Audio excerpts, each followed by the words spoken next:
For this project, we're going to be using 2 different stamp sets. I'm going to be using the Caffeinated Gnomies, I love this one, and I'm going to be using the Pumpkin Meadow, another adorable one. I will tell you that I sometimes feel like a total rock star when I find something from one stamp set that works perfectly with another, even though it wasn't designed to, but through your coloring or your design or things like that, it works out perfectly, and that's what's going to happen today.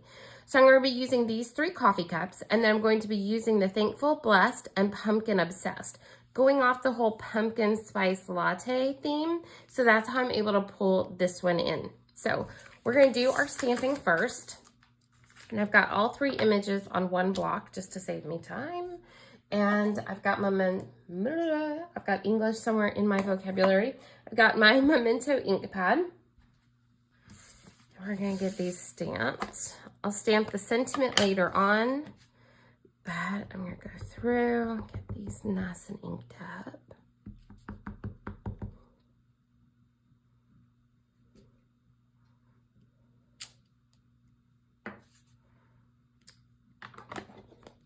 I'm going to be using my OLO markers again, so I'm going to be using just oranges and greens. So I was trying to think of what colors I thought would work best for that whole pumpkin spice latte, have it be seasonal, all of that. And so orange was a given, and then it was what color to pair with it. And so I was thinking about just what pumpkins look like, and they've got the green leaves on them and things like that. So that's why I pulled in that green. So we're going to make quick work of this. It's going to go together pretty quick. Remember, this was designed to be a quicker card. So I'm going to start by doing all of my oranges on, let me change over to a scratch piece of paper behind this. I'm going to start by doing all my oranges on all 3 cups, and then I'll go in and do my greens. So for my oranges, I'm going to use all brush ends. I could also use chisel, but for this, I'm going to go with that. I'm going to start with my darkest, and that's going to be my O 2.7. And we're going to start on this one right here. And this is where having caffeine, like your gnomes, really comes in handy. Is when I'm going to go through, and I don't have a lot of area like to really do some feathering, so I'm just kind of like letting my hand shake intentionally just to get down an easy little base coat there. I don't want it to be a solid line. And then up here, I'm going to pull in some color, get some of that feathering, and do the same thing on the other side. And then on our sleeve area, pull in, feather in about the same amount.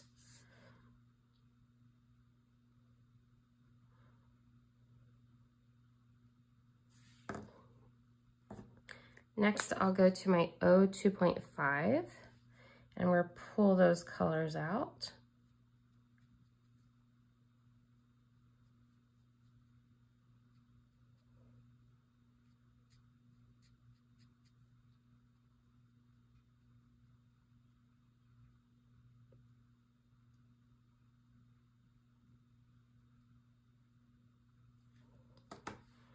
Next, I'll bring in my 2.4, which is going to be my brightest orange.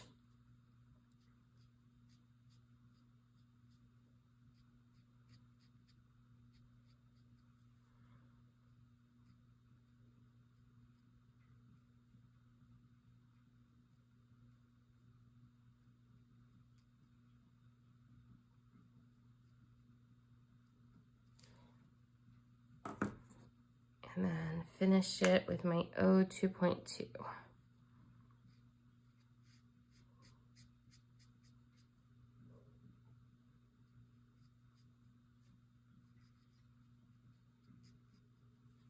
All right, so that's our first one.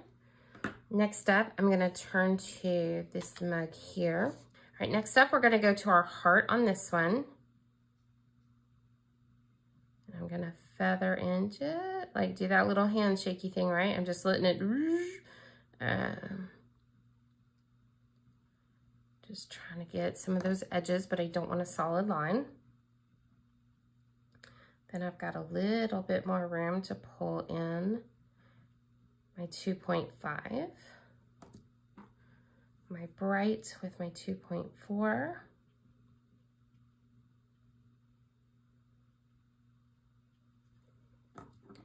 And then I'm really just gonna blend it more with my 2.2. There's not a lot of room to color, but there's definitely room for blending. That's all we need to do for that one. All right, keep your colors in order, Meg. Next up, we're gonna do our whip. And so I'm gonna start with going right above this fold here. So I'm gonna start with my dark. Again, drink some coffee, shaky hand, have a Dr. Pepper.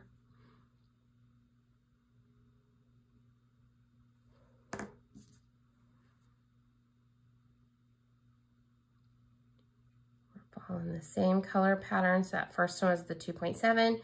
This is now our 2.5.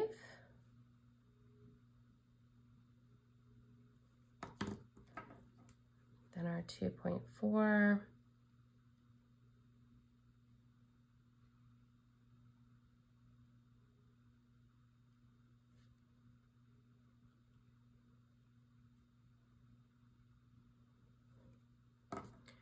And finish blending it out and coloring with that 2.2.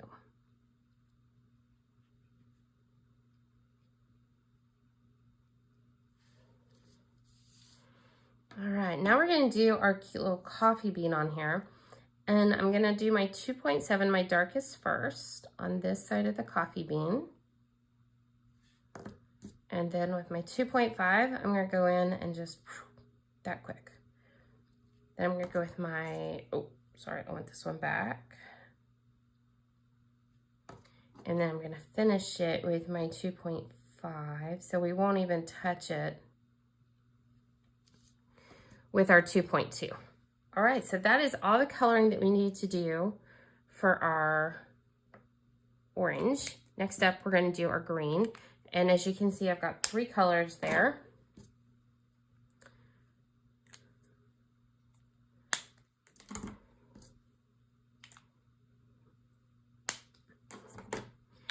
So I'm gonna go with my YGs for this one. So I'm gonna be going with YG 2.5, 2.3, and 2.1. So I'm gonna start with my darkest.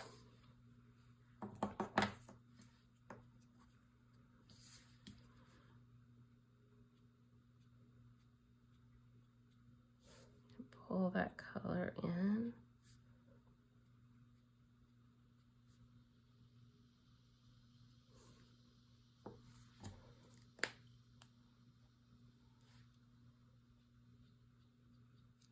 Okay, I'm bad about watching for shadows in videos, so I'm trying to be very mindful of that today. I have a little post-it that says it, sitting right over here. All right, so we'll bring that in.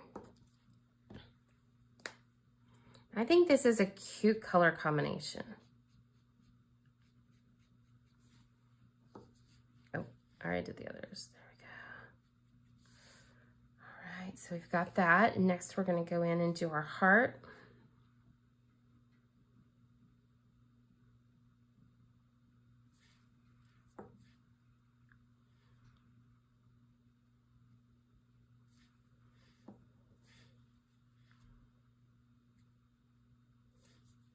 Boom. Next up is our coffee cup.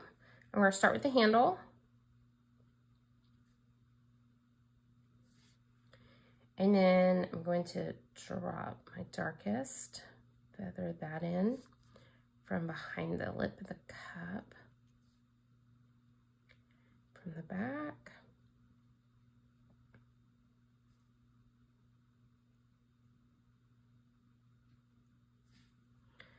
Sides.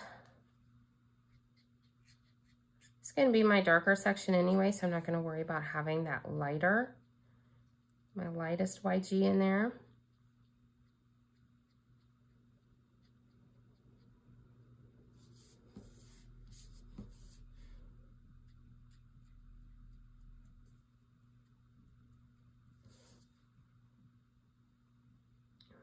Finish that coffee cup handle.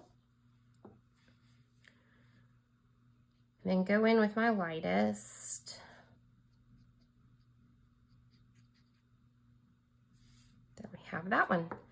All right, next up is going to be our little whip cup. Start with my darkest.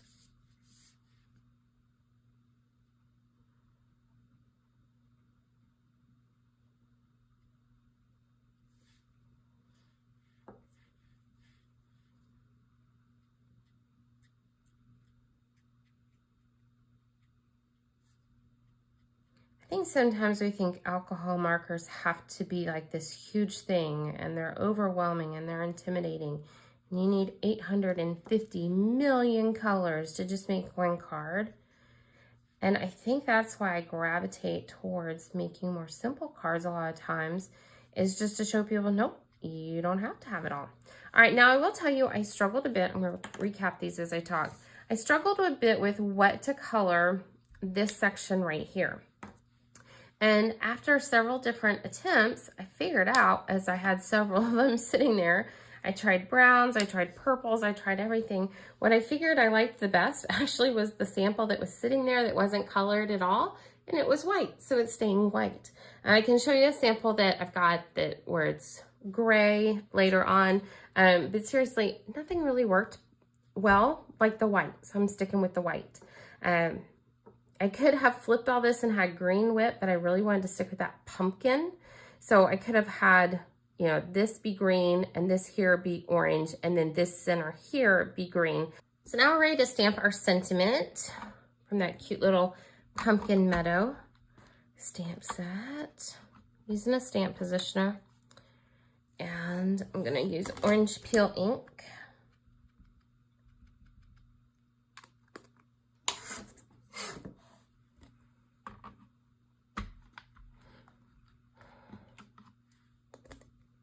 Looks great. Whenever I use a positioner, I don't need to really go back over it because I have the positioner. If I don't, I wish I had. All right, so super cute. We've got our coffee cups, we've got our sentiment, and now we're ready to do our patterned paper. Okay, so this is not a plug for OLO markers, but I know that Christina is working to do some expanding with some different things. And so I wanted to go through and show you how I picked out the colors that I went with to color in my coffee cups and all of that. I'm gonna be using the Halloween Textures pattern paper, which I love. I mean, look how pretty this is. It has got such cool textures, like you wanna touch everything. I love it, love it, love it. So when I was going through, this is a perfect example to show you. With OLO markers, one of the things I love is that the color of the cap is 100% the color of what we colored. So if I go back, I've got my trash bowl right here. If I color this and I hold that cap up to it, it's the exact same. It's something that they pride themselves in. So as I was picking out which colors to use, I was able to use my markers right with the pattern paper and go, yep, nope. Same with my greens. So pulling in this green, I was able to take a look. I'm like, okay, that works. There you go. This one has so much variation in it. It was easier, but yep, that matches that one. These greens go with it. And so you can really just grab your markers and see what works with these adorable pattern papers. So I just wanted to share with you how I picked out the colors that I went with. I'm gonna go for polka dots because if you don't know me at all, I am a total dotty. I love polka dots. So anytime I see them, that's the one I wanna use first. Pull this apart. I'm doing it, well, I was trying to do it gently. There we go. And we're gonna trim this down. I'm gonna go with a 2-inch strip of this.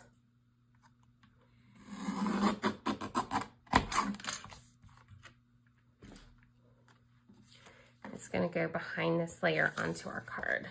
So the decision we need to make right now is how we want this to appear on our front panel. So I could trim it off right like at the bottom. I could also make it into a banner. I could also bring it down and have it as a raised banner. There's so many different ways you can go with it. Just know that none is wrong. So I like to start when I'm creating, starting with the least cutting because it's really hard to piece pattern paper back together and not have seams show. So I can go with this. Let me put my hand over here. And I think that's really cute, but I feel like it could possibly have a little bit more personality to it. Shrinking that up a bit does that, but I do think I want to make it into a banner. So I'm going to take it and just kind of grab my ruler. I'm going to cut 1 inch up from the bottom.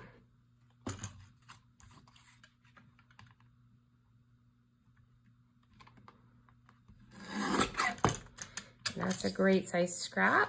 I can save my beautiful pattern paper for another day. I'm going to take it and I'm going to turn it over to the back side because the back side doesn't have a distinct pattern like the polka dots. And so as I go to trim this, I would easily get distracted by the lines on the polka dot, the outlines, and then have all kinds of wonky cuts. But on this back side, it's much easier to see where I'm cutting. So I'm just cutting up the middle, and then I'm going to cut from the corner up to that middle line and from the other corner up to the middle line. And then I have a perfect banner, ta-da, ready to go. Go in, see what we think, and I like that. I could move it up to the top if I want to, which I kind of like. Every time I make this card, I make it a different way. So now we're ready to put our card together. So I'm going to start with a piece of cardstock, 8.5 by 5.5, scored at 4 1/4. Use your bone folder, get a nice crisp edge, flip it around, and I'm just going to add that piece of white on top.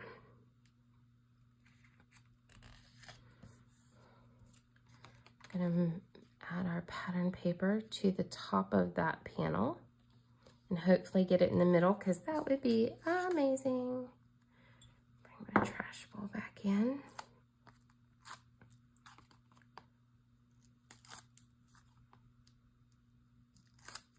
Add this on top.